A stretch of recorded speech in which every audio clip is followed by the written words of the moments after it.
Hello, and thanks for watching Arts 24. We've heard a lot about America's culture wars during the US presidential election campaign. More than ever in the run-up to the vote, important artistic figures in the US are speaking out about key political issues to encourage voters. Beyoncé, Taylor Swift, Jennifer Lopez, Harrison Ford, and even the Avengers have come out in support of Kamala Harris, while Donald Trump has the likes of Elon Musk, Kid Rock, and Hulk Hogan supporting him. Aurore Dupuis reports. It's a feature of every presidential campaign, but perhaps a little more so this time around, especially for the Democrats. American artists are endorsing their preferred candidate. One of the latest to chime in, Beyoncé herself.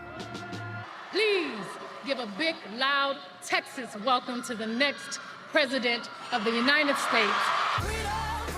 The singer had already authorized the Democratic camp to use her song Freedom as a campaign anthem, a nod to the fact that Kamala Harris is defending women's rights. I'm not here as a celebrity. I'm not here as a politician. I'm here as a mother. A mother who cares deeply about the world my children and all of our children live in. A world where we have the freedom to control our bodies. Rapper Eminem also came out in support of Kamala Harris in his hometown of Detroit, Michigan, a battleground state in this election. He was introduced by another notable Democrat, Barack Obama, who quoted a few lines of Eminem's famous track, Lose Yourself. I'm nervous, but on the surface I look calm and ready to drop bombs, but I keep on forgetting. I think Vice President Harris supports a future for this country where these freedoms and many others will be protected and upheld.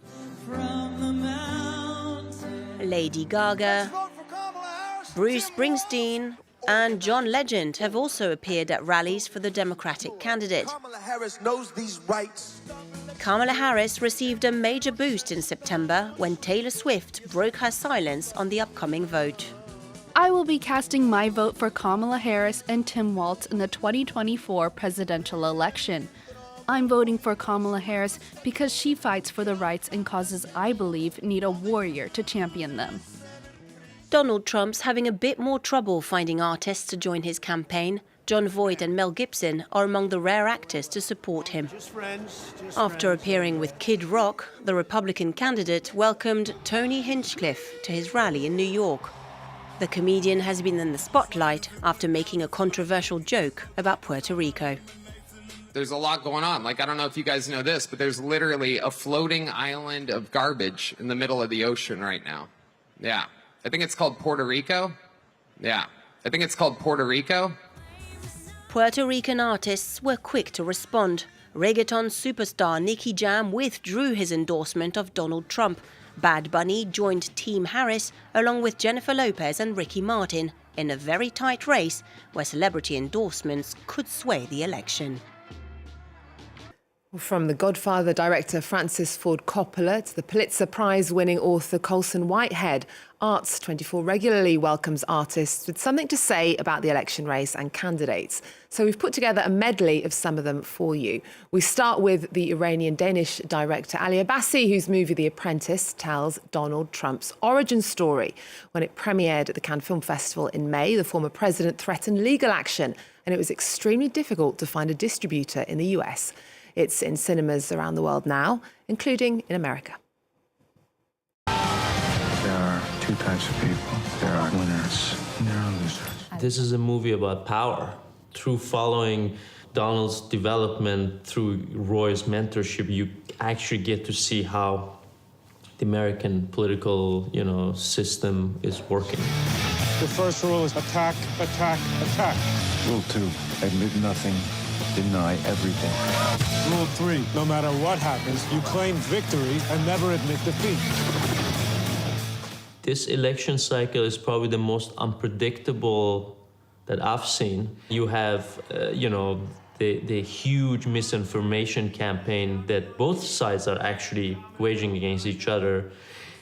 And you have, the pent-up anger and frustration, and you have the fucked up state of affairs in the world. Whatever happens, Trump wins, Trump loses, I don't think the forces of MAGA or you know, that part of the political spectrum are going anywhere. One portrait that you can't miss in this exhibition is that of former President Donald Trump. This is a picture you made long before he was president, in 2004. And I wonder why you found him so interesting as a subject. Did you have an inkling of how crucial he was going to become? His portrait was part of America, a series that I started in 2001, right after September 11th. And there were more than 100 people represented in my America. And Donald Trump was one of the people that I wanted because to me, he represented the American dream.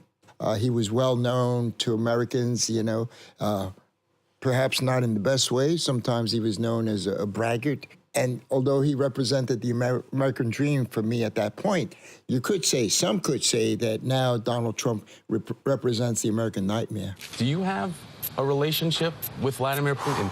I do have a relationship with him, and I think he's done a very brilliant and amazing job. He's put himself, really, as, you know, a lot of people would say he's put himself at the forefront of the world as a leader.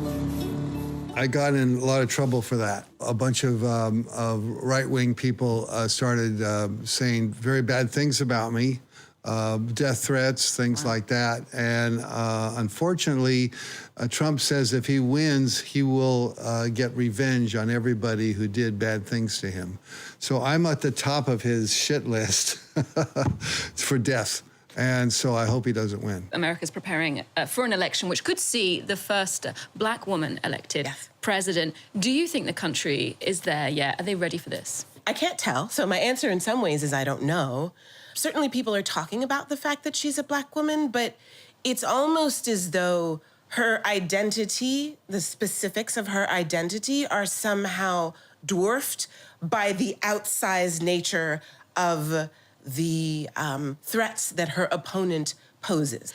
If she loses, I can't tell if it'll be because she's a black woman or if it's because there was so much loyalty to Trump on the Republican side that would be what would create the victory. I don't know. You know, I was here in 2008 for the Festival of America, and people kept asking me, is America ready for a black man to be president? And I didn't know, but certainly I was hopeful. The stakes are higher now because it's either one person or fascism. Fascism, not good. We don't want to do that. So hopefully people will come to their senses and make a good choice. Imagine today's society, a branch of civilization, about to reach a dead end. And you cast Jon Voight in a role that bears a strong resemblance to Donald Trump. And he is, of course, an outspoken supporter of Trump. Can you tell us a bit about this decision? Basically, I was above politics. I didn't want to just cast people who politically were the same, but everyone worked wonderfully together above all that politics, and that's the point. We can all work together, we human beings, and create a beautiful world for the children. That's what the film says. And Francis Ford Coppola's recent film Megalopolis compares the fall of Rome to current American politics. It's in cinemas now. Next then, to another chapter in the US election culture wars, book bans in the United States. It might sound like something that happens in totalitarian societies, but in the state of Florida, hundreds of titles by the likes of Judy Blume, Maya Angelou and Mark Twain were early this year purged from school libraries. It follows right-wing challenges about what some call immoral content. The bans have prompted an outcry from others who say banning books is unconstitutional. Here's Aurore Dupuy. New College University used to be known as one of the more left-wing establishments in Florida. But a few months ago, when students walked past the library, they noticed hundreds of books in boxes or even on the pavement. Later, one of the faculty administrators posted this message, leaving little doubt about his opinion. "We abolished the gender studies program, now we're throwing out the trash." These books were banned due to a series of laws passed in Florida over the last 2 years. The laws require schools to remove books depicting scenes of nudity and texts that address gender or sexual orientation. Reagan Miller leads an association that defends the right to read. She's against this legislation and is keen to show us the books that are banned. This is Anne Frank's diary, the graphic adaptation. And this one was pulled in a few counties for a couple of reasons. One, the statues are naked, and two, this very bottom scene here where she's thinking about how she wants to kiss her friend, who also happens to be female. The decision to remove certain titles prompts outcry from some parents who clash with others at the school council meetings. We need to stop putting politics in our school. Take the politics out of here. We're going to make sure on those shelves they're not reading content that is completely pornographic and disgusting, vile, and evil.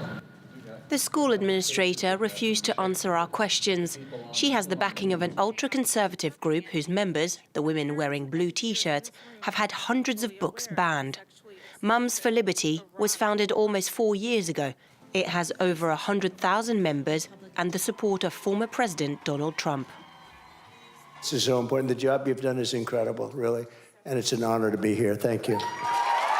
Jennifer Pippin has single-handedly banned nearly 150 books. We're talking about purchasing a $10 vibrator and using a $10 vibrator and talking about turning it on.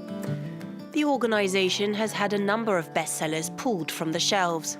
The Handmaid's Tale, Forrest Gump, and The Color Purple, because they deem certain passages immoral. Florida is now the state where homeschooling is most widespread. Some see it as an act of resistance, others as a form of withdrawal from society.